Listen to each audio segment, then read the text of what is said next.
मनोरमध्ये गुटखा वाहतूक करणारा कंटेनर जप्त, 38.92 लाखांचा मुद्देमाल हस्तगत, चालकास अटक। महाराष्ट्र राज्यात प्रतिबंधित असलेल्या सुगंधी सुपारी व तंबाखूजन्य अन्न पदार्थाची वाहतूक करताना पोलिसांनी एका कंटेनरला पकडत मोठा मुद्देमाल जप्त केला आहे। ही कारवाई 8 ऑक्टोबर 2025 रोजी पहाटे 5 वाजताच्या सुमारास चिल्लार फाटा मेरीगोल्ड हॉटेल समोर करण्यात आली आहे। मनोर पोलीस ठाण्याचे पोलीस शिपाई प्रीतम भारत वसेकर यांनी दिलेल्या फिर्यादीनुसार गुप्त माहितीच्या आधारे अशोक लॅलँड कंपनीचा कंटेनर क्रमांक KA567260 तपासला असता त्यामध्ये 13,12,000 रुपये किमतीच्या सुगंधी सुपारी, पान मसाला, गुटखा यासारख्या तंबाखूजन्य पदार्थाच्या 20 मोठ्या गोण्या सापडल्या आहेत।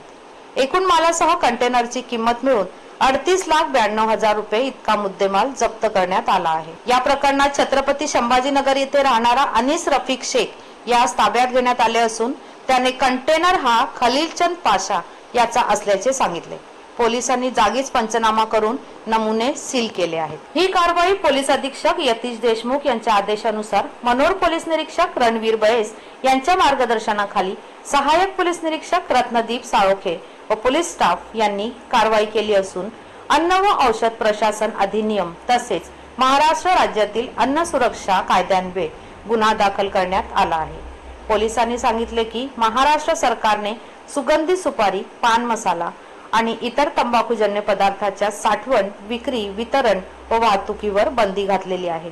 तरीही अवैधरित्या अशा पदार्थांची तस्करी सुरू असून या प्रकरणात अधिक तपास सुरू आहे।